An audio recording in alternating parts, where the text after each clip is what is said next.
আগুনে পোড়াতে পোড়াতে ছাই বানিয়ে ফেলবে।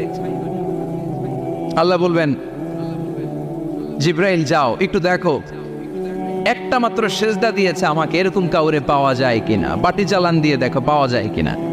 খুঁজে খুঁজে কাউরে পাবে না। আল্লাহ বললেন আবার দেখো, খুঁজে খুঁজে একজনকে পাবে। সামান্য ইমানের ছিটে ফোঁটা তার অন্তরে ছিল। আল্লাহ বলবেন, যেহেতু ছিটে ফোঁটা আছে, অনেক মায়ের খাইছে, ওকে বের করে জাহান্নাম থেকে বের করে একটা নির্ধারিত দূরত্বে রেখে দাও।